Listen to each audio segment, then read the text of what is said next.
Hello.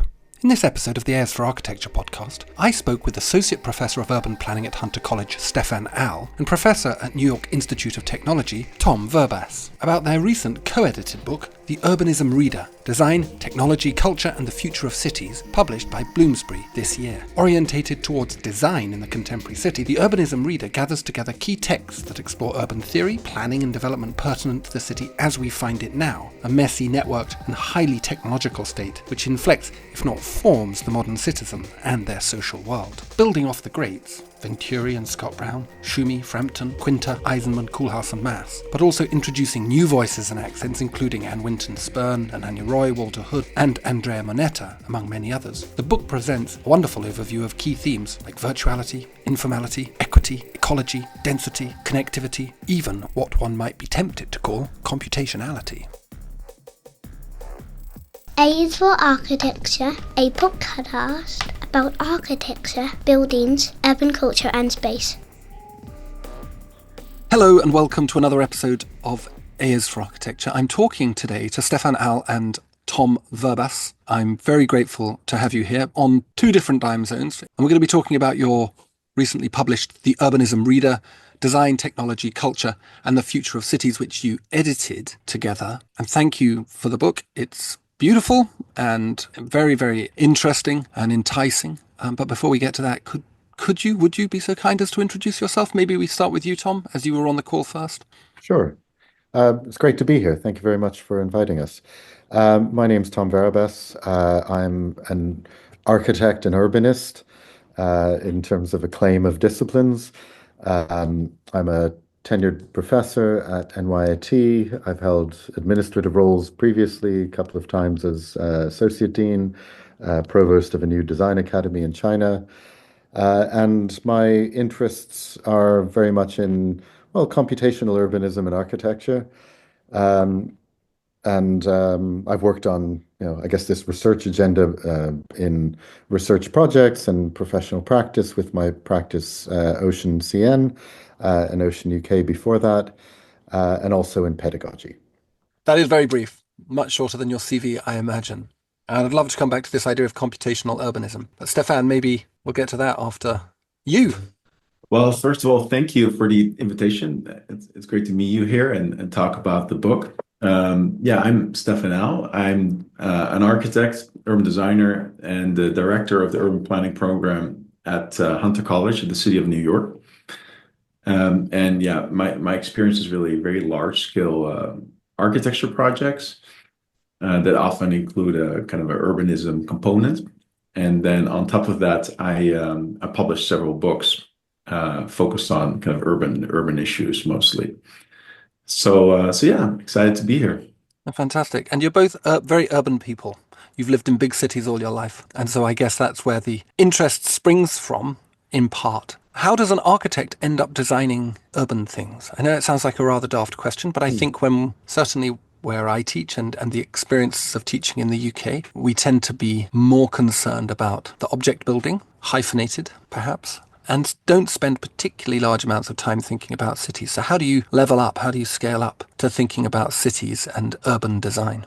Okay, I'm happy to answer that. So, I was trained as an architect, but as part of my formal education, it always included the urban planning component. And then when I worked on some of the first projects as a junior architect, they were very large-scale projects in China. They were very large buildings. Often, architecture firms were tasked to do, several buildings, not just a single building, and also the urban spaces in between. So just the scale of development is very different there than, let's say a site in London, for instance, because it's, much larger blocks.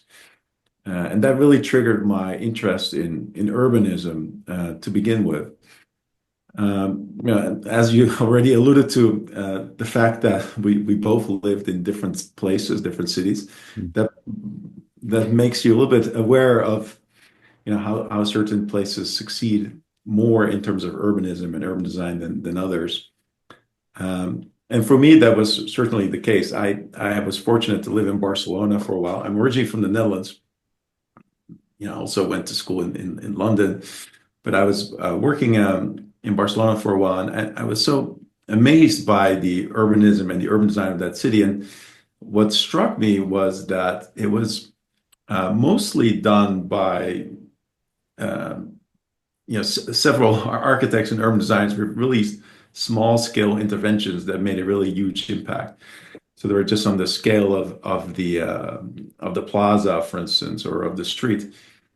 So those two experiences, seeing the very large scale urban projects in China and these kind of smaller, more tactical forms of urbanism that I saw in Barcelona, just made it clear for me that there's so much impact you can have as an urban designer or urban planner or urbanist on that more urban level, that maybe as just an architect designing beautiful objects maybe does not allow. Yeah. Tom, how do you approach this? I think it's a great first question, and it's almost what we took as a position, and the reason to edit this book was that there wasn't really a reader from an architectural point of view, or rather from the architectural design perspective rather than urban planning or urban design. And I think we both approach urbanism certainly from the position as being trained as architects. And so how do we both come at it? I was trained as an architect at McGill University in Montreal, or educated as one in my professional degree. I went then to the AA to do graduate studies, and the project that we worked on as a big group of 13 graduate students, so we're working as a mini office, was a commission from the Haikou City Planning Department in Hainan Island in China to design a 64 square kilometer city. So here were 13 20-something-a-year-old grad students, architects, all charged with designing a city.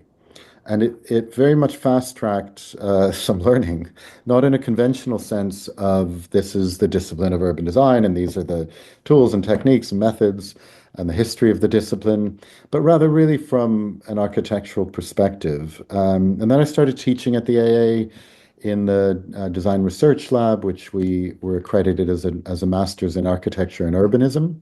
And the scale of projects and sites and agendas were very much across, say, scales and sets of issues between architecture and urbanism. That was more drifting into teaching at a larger scale and complexity of urbanism. And then, like Stefan, I also lived in Hong Kong and did work in China. And of course, the scale of professional projects or sites for teaching studios, or just the issues of cities in the Far East, in China and Southeast Asia, absolutely overlap between architecture and urbanism. So I think in a different sense than Stefan's career path, I drifted into urbanism or urban design, and then developed expertise out of that drift. The whole issue around urbanism, I don't know if I'm right in this, and please correct me if I'm wrong, but it seems to be infused with a sense of crisis, that urbanization is this thing that's occurring that we're not really in control of, and that we need to wrest control from almost like evolutionary forces, sort of natural forces. Is that a fair assessment? Is this why there has been this rise in the discussion around the role of urban design as almost a superior activity? Superior is the wrong word, but a primary activity above and beyond architecture. Because in all of our cities, and you talked about obviously the new cities of the Far East, and then we've got the very complex concerns of old cities in for example, Western Europe. Is this a situation of crisis? Is this what this book is addressing? Mm-hmm. Yeah, that's a good point. I think the book is kind of picking up from the 1970s, 1980s. And around that time, already, a couple decades before that, there was kind of a growing frustration from within modernism about the horrible urban spaces that kind of modernism produced.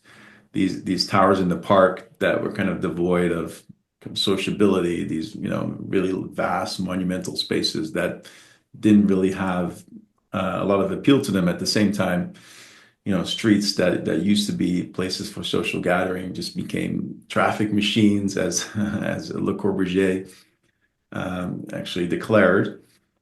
So in a way, the discipline of urban design, even though, of course, there were already urban designers long before that, kind of emerges from that moment in the 1950s, after the Second World War, when a lot of these places take hold. And if you think about the work of Kevin Lynch, The Image of the City, or Gordon Cullen, The Townscape, these are all responses to the modernist failure of producing human-scaled places where people want to be. Or think about the work of Jane Jacobs, The Death and Life of Great American Cities. So we're kind of picking it up from there. And the moment we're picking it up from is when there's this new idea about cities that kind of departs from that kind of machine idea that perhaps led to this crisis, that was this perceived crisis of lack of human scale, lack of local variability, all the flavors we like about different places. And it's from that moment where we really pick up the pace. Maybe just to add to that, I think that was maybe one of the questions that we discussed, Stefan and I, in when we began to either propose the book and actually earnestly write it, was and to select texts, and where do we start? And I think this crisis in modernism was something which we talked a lot about and write about, and is very much a departure for the book, which shifts from urban planning or more modernist orthodox urbanism in an architectural sort of flavor, rather than the task being one of determinism and reductiveness, and even the finality of the documents that we produce as the designers or planners, rather than the finality of those documents and conclusion that they create. We understood rather like a world which is undergoing change and adaptivity and rapid urbanization. I mean, the contexts across the world suggested that there's a need to understand better what for a few decades we've flirted with in the design disciplines is perhaps the notions of complexity and emergence in relation to control, or in contrast to the design as a form of control and reduction. Are there risks in this move? It strikes me as being that the modernist project has been something to do with de-risking urban development. That when you're spending billions and billions of pounds through private capital or government or a combination of the two, what you want is to de-risk the process. And modernism's greatest genius is its mechanization of its means of production. So you can reliably predict the outcomes of your urban proposal or the success or actual performance of any singular building within that. Whereas what you seem to be suggesting, and the kind of Lynchian Colin Rowe, Jane Jacobs idea, is very, very nebulous, amorphous, mobile. And that's troubling. How do you actually plan? How do you urban design in the context of so many variables? Well, one great story, of course, is the founding of Brasilia, right? The ultimate modernist city, and in the new capital, Brazil, that was going to be everything that Brazil wasn't, right? It wasn't going to be a poor slum. It was going to be this, modernist marvels, all planned according to the modernist style. Of course, what happened was, the moment they started building Brasilia, slums emerged because the workers, the very people who planned the city, they didn't have a place to stay, at least not in the formal city. So in a way, this idea of modernism, this idea of absolute control on an urban level is, on a societal level, is actually quite hard. And yes, you may be able to predict what people will do on a building level, but on an urban level, it's there's a lot of complexity, and that's why we use that term a lot, that comes about. And a lot of the assumptions were just wrong about people, right? That and about cities, that streets have been around for so long, and they were always more than just traffic. There were also places to gather, marketplaces. If you look at, the Qingming scroll from thousands of years ago, you see streets that are extremely lively, almost like markets, but you see carts, people all, buzzing around. And yeah, there's a certain messiness to that maybe, the rational inside of us doesn't want. We may want something that's more orderly. But good cities seem to defy that. Now, what does that mean in terms of urban design or urban planning? Is that there's this kind of this. So maybe modernism went too much to the top down, right? It's the idea that a singular person can plan everything. But what's so fascinating is that lately there's been a lot of kind of this bottom up processes in which local communities and are trying to participate. They're trying to plan by themselves through tactical urbanism or other moves wherein they literally pedestrianize the kind of the parking spaces right in front of them. Now, what's so interesting is if you look at the history or the evolution of cities, we always thought that it came from this central entity. So the city of Uruk, right, for instance, in Mesopotamia, was always seen as the cradle of urbanization. And the idea that you would have a central entity like a leader to plan cities.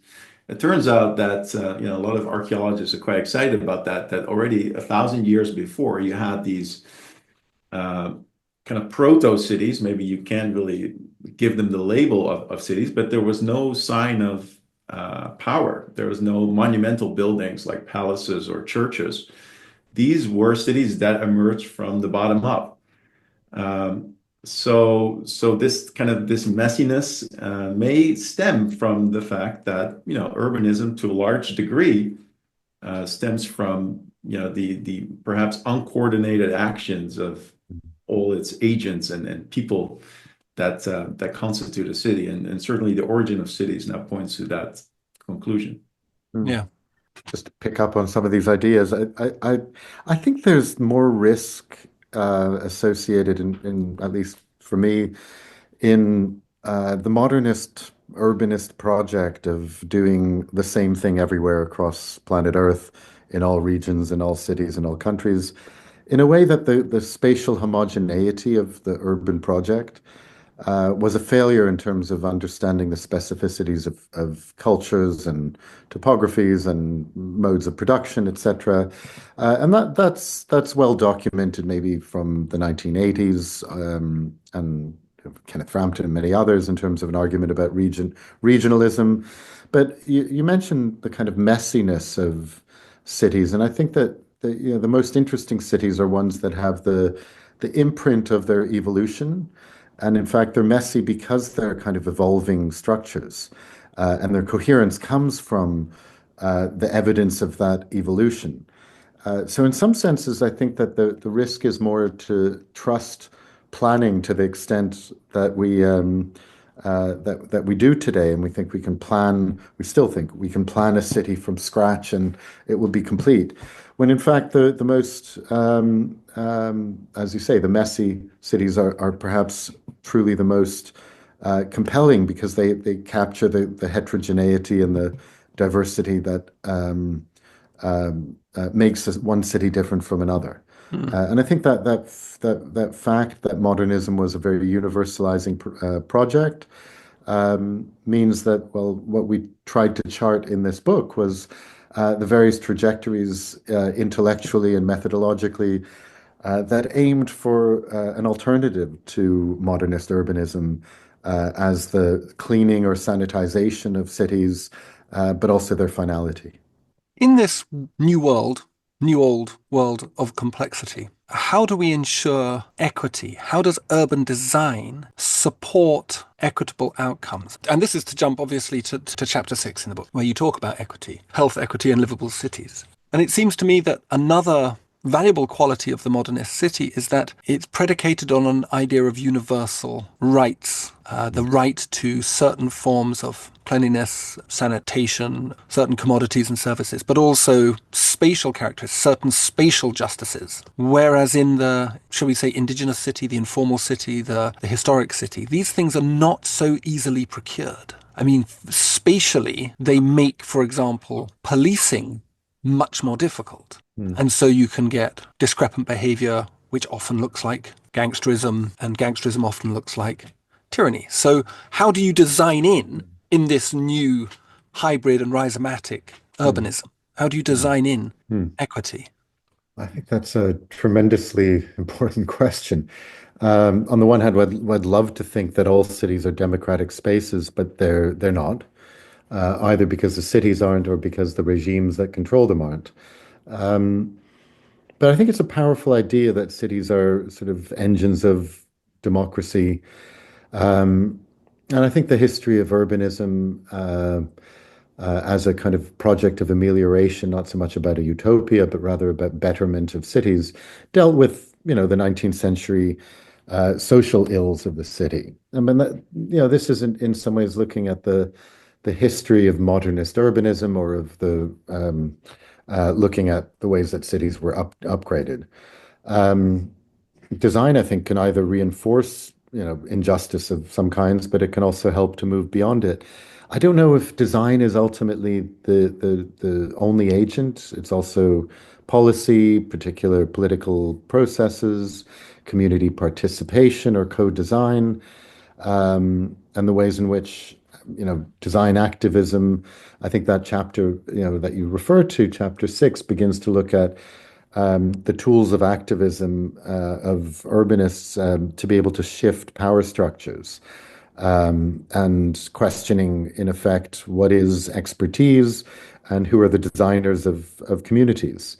I think it's also possibly one of the more open-ended chapters, because it doesn't give necessarily any recipe about equity or justice. It highlights certain kinds of problematics and some of the approaches to be able to mitigate them.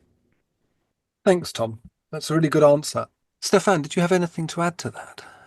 Yeah, I think, to the credit of the modernists, they always, at least from the very beginnings, it was really also about equity, right? And about giving everybody I mean, the second, I think the second Siam conference was about the minimum dwelling. So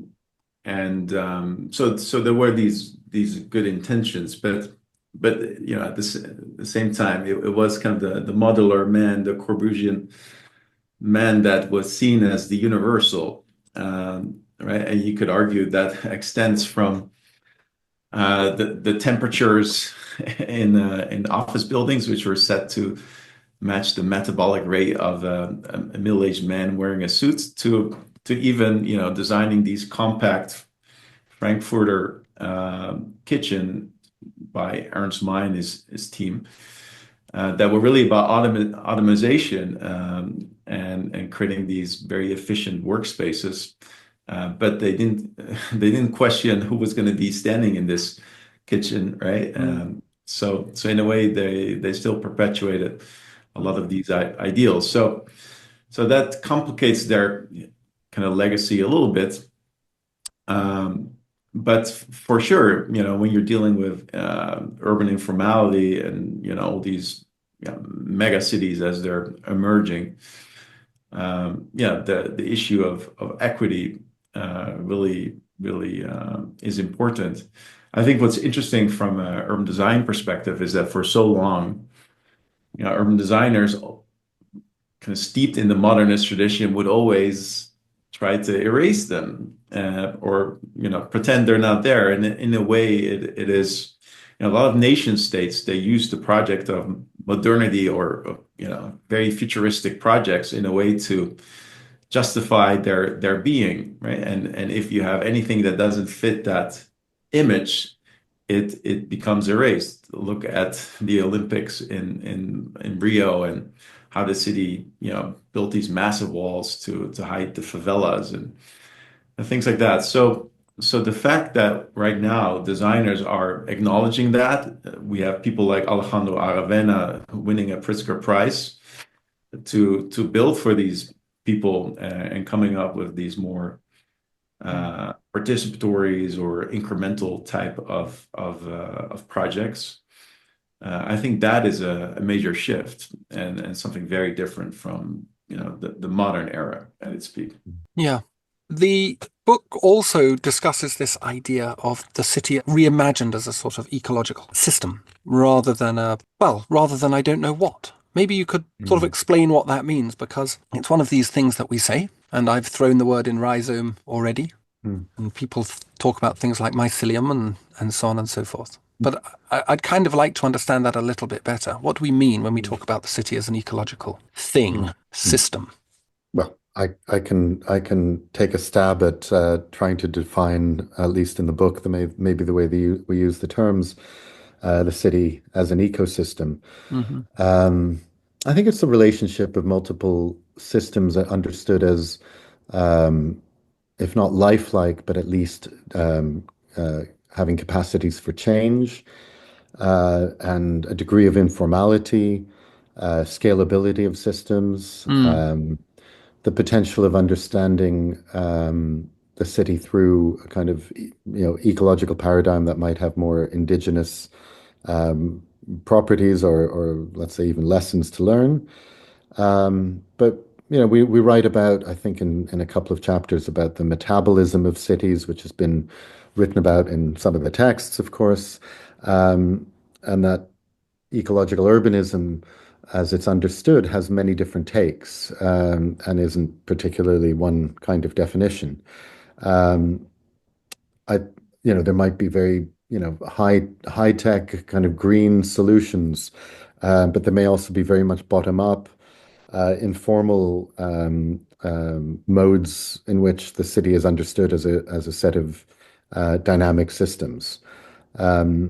Ultimately, the belief that the city undergoes change and is relational in properties is maybe the fundamental basis of an understanding of the city as a set of ecological systems, but not understood necessarily as either green spaces or landscapes, but that the city itself is a set of dynamic systems and complex systems that are in association to each other and interdependent. I think we rely upon scientific definitions, in effect, when we try to approach a definition of this of the city as an ecosystem. And it's essentially poetic as an idea, isn't it? Because, and I really like it as a consequence of that, because there seem to be spaces where this idea, this ecosystemic idea, seems to be present.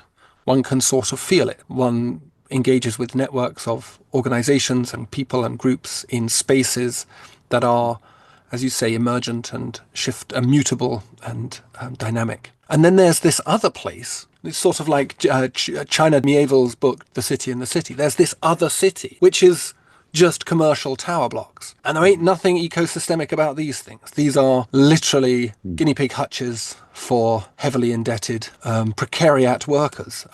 So I'm kind of interested in this idea. Like it's almost like a desire. Or am I being unfair? Is this a reality? Is this, I suppose, a rational description of the city? Well, I think certainly when you're looking at some parts of the world, we see this, modernist ideal of equally spaced towers, almost like factory barracks. We see that realized. And so it was a vision that, I mean, to a large extent, it still exists. And what's good about it? It's maybe what you said earlier. It's about predictability. You're reducing risk. It's about the standardization, mechanization, and just repeating it over and over again to house as many people in a short time or get a predictable return on capital. But if you look a little bit further, 50 years later, climate change, a lot of these places were designed, tabula rasa, right? Paved over culverts. And little by little, some of these, the fallout is starting to appear. Mm-hmm. So yes, we can pretend that, the city is a machine, and maybe, some parts of the city will always be more like a machine, like, like an airport or a harbor, uh, right? And those very functional projects. But, the question is, if the city is really that rational, what are you leaving out of your mental model? That is the simplification, Mm. uh, that is ultimately going to haunt you, Mm. and whether that is, natural systems, or whether that's, people who have their own ways of dealing with spaces. That remains to be seen, right? Now, that's not to say that the idea of a city as an organism is something that, necessarily leads results, Mm. but at least it's open to all these different inputs Mm. that you may Mm. want, right? As you are Mm. laying out your blueprints. I think what we're talking about is the guiding paradigms of cities, and certainly in much of modernism, the city as a machine was sort of the guiding paradigm, an understanding that it had mechanical processes and it was understandable as parts, and the parts to whole relationships are stable and comprehensible. Mm. Um, you point towards a paradigm shift, perhaps towards the city as an organism or the city as an organic construct, but it might also not be biological as a paradigm. It might be geological. But I think that the notion that cities are not um, um, teleological, they don't have kind of conclusion to them. They're um, the city as an organism is a valuable paradigm because it understands that it has behavior that's not static, that it will grow and change, that it has an adaptive kind of structure to it. And ultimately, cities really are about change. And even if they don't change, they will decay. So I think that this paradigmatic dimension of urbanism is an important one that I've personally spent a lot of time thinking about and researching and writing about the various paradigms that can describe the contemporary city or a range of different Mm. kinds of contemporary cities that are ultimately maybe the uh, set up the distinction between the city as a machine and the city as something more lifelike or at least dynamic in nature.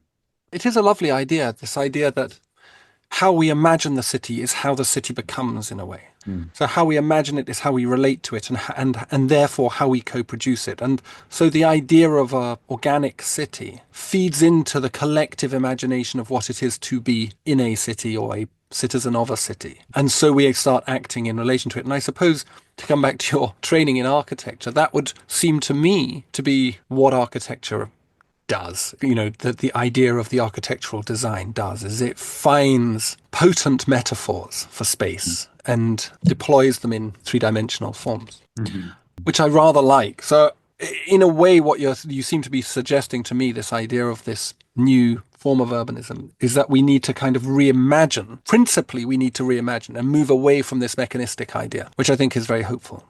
Yeah, and in a way, it's a little bit undoing the very architectural education that, in many places of the world still steeped in this Bauhaus tradition. Mm. Mm. Um, and, there's a lot to like about it. It's in terms of formal experimentation and Mm. innovation and, creativity. But one thing that it may be under highlighted is kind of this human-centered aspect of it. I mean, just thinking about the work of Jan Gehl, for instance, right? And on the cover of his book, Life Between Spaces, he was trained as an architect. There's not a single building. It's just people looking at other people. It's maybe overestimating the architecture. And it's really kind of about the spaces in between and how do you make those appealing as an Mm. architect, right? And that means not having ground floor blank concrete walls, but having, lots of doors and activities, promoting activities for people, almost like a platform and not so much a sculpture. Mm. Um, so I think that is an attitude that I still kind of see quite prevalent within kind of architecture schools, Mm. that idea of creating the perfect sculpture, right? The perfect Mm. machine, but really what it should be is, this entity that also gives back to the city and promotes kind of all the messiness and urban life in between. Mm, Yeah, well, if I could maybe just add a quick point to that. mm, I totally agree with Stefan about the design of maybe discrete buildings as objects. And maybe in the world of Jan Gehl, where he looks at the space between buildings or the behavior of the social organization of the city that doesn't depend upon the design of architecture so much. But I think there's also urgencies beyond just even the single city in terms of climate change, um, um, um, planetary kind of scaled problematics that I think that architects today are faced with, and I think we're not outside of these challenges. I think we're immensely connected to them, and perhaps that's something that's changed about the discipline of architecture is that the scale and range of problems that we are expected to tackle are well beyond the discrete single building as an object. mm, Um, and maybe that's still in flux, and we haven't really defined fully what is the what is the role of the architect and what is actually the task and what do we set ourselves out to do. mm. But ultimately, the planetary scale of problematics is something that I think in this book we tried to address in some of the chapters that go well beyond even the single city as a kind of problematic or a kind of discrete, neat urban design quarter of a city, but really problems which are even much larger than cities. Yes. And maybe the crisis is not helped by the fact that we, as architects, haven't, I suppose, adapted. And this is a slightly clumsy segue into my next line of questions. We haven't adapted to the technological possibilities presented by computational tools. Certainly in architecture, we still see, I think, the digital as an instrument much like the drawing board, even when we're using it in parametric forms. It's still a kind of representational device. Can you talk a little bit about the transformative possibilities of these new and emergent technologies in how we act as urban designers and designers of cities? Yes, I think that the last two chapters were possibly the most challenging chapters to us, not because we weren't familiar with the topics necessarily, but because the technologies associated to cutting edge urban design today, architecture, are such fast moving arenas. And that kind of placed us in a position that we wanted, the text and the writing and the commentary about the writings to be as up to date as possible, which didn't necessarily mean that we just delayed writing those chapters, but that um, the digital turn is still turning in Mm, effect. So that's not a world which is ever arrested, and innovations that occur either in the kind of the hardware, the software, the capacity of being able to control complexity, or the emergence of AI, digital twins, the metaverse, all these sorts of arenas of innovation within the design disciplines are such fast-moving areas that it was, let's say, a challenge to be able to capture at the time of writing, so to speak, the state of the technologies and their application in a disciplinary and professional sense. for sure, I can imagine that. I mean, it's kind of moving crazy fast these days. Hmm. But to go back to your question, kind of the promises of parametric design and perhaps what it's maybe in many cases fails to live up to is the idea that you can also include environmental parameters, for instance, right? And thinking about ways how to optimize your buildings and the urban spaces in between them to promote outdoor thermal comfort, minimize radiation so you can have less cooling, optimize indoor daylighting. So all these algorithms that you can use to optimize for that are available. Everybody can use them, and they're free plugins.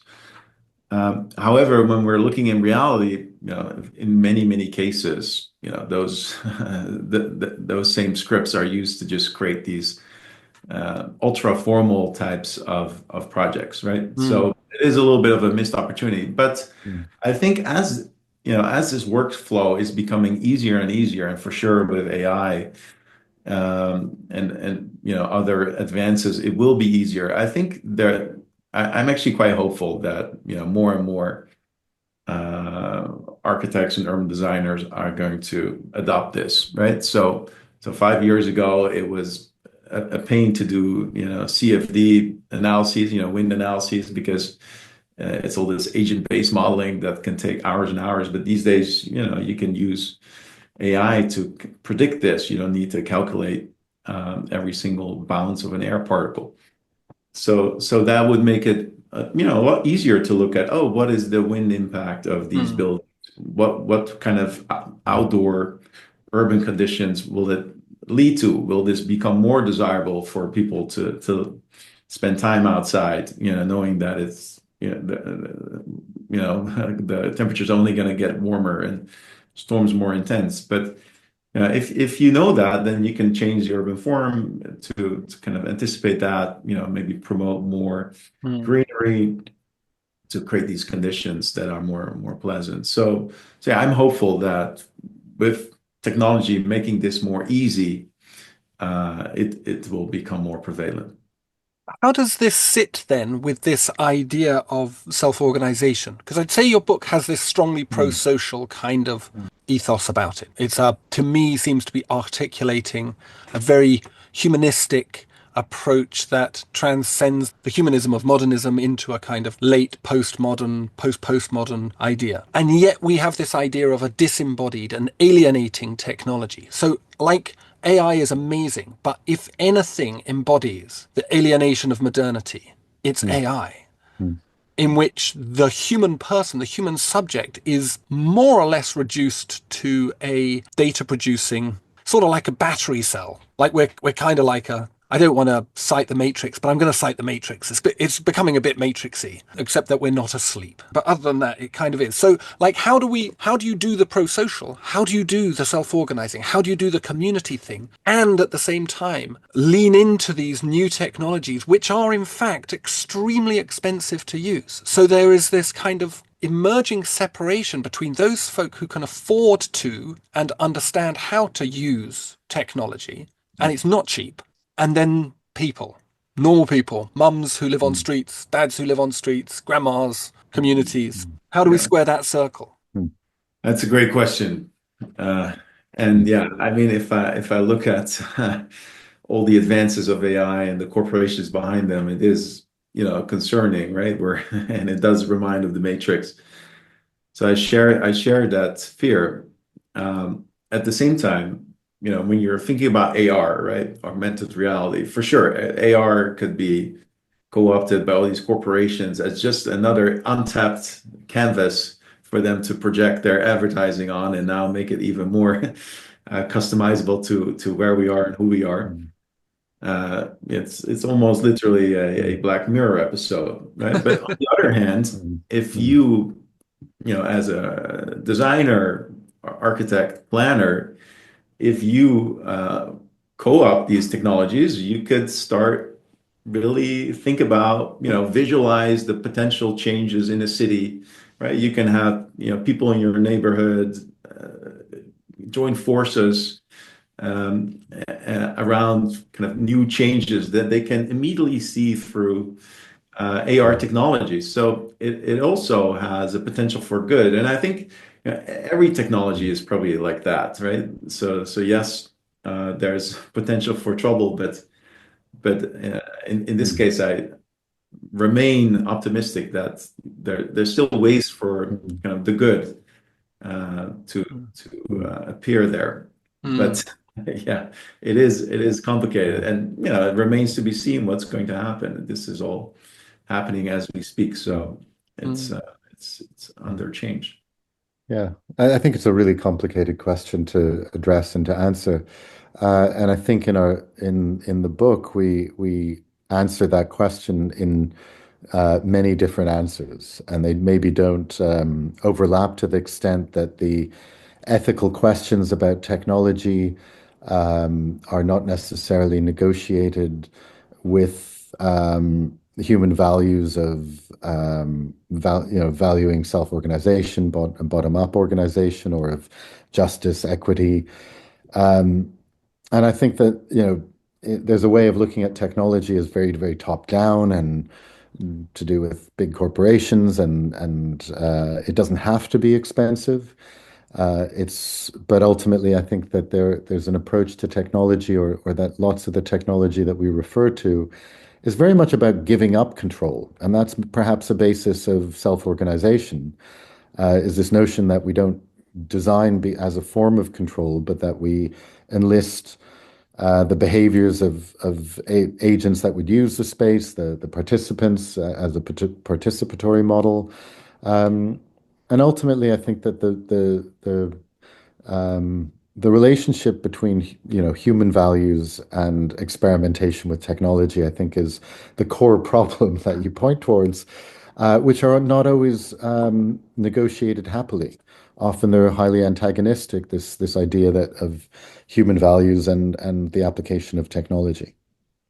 It's a couple of very nice and comforting, but not in a kind of Mm. passive way. But I think, yes, I do fundamentally agree with you. I think what's remarkable about the computational aspect is that it's hackable. And in that respect, it's highly democratic. If one thing Mm. becomes too expensive, people make another thing. I like Mm. this. What does the future look like? What does the next paradigm of urbanism look like? What tools does this wonderful book you've provided, Mm. constructed? What tools does it give us to work on that future as well? Mm. I think some of the themes that we highlight, they may get intensified, right? Like climate Mhm. change, for instance, is accelerating.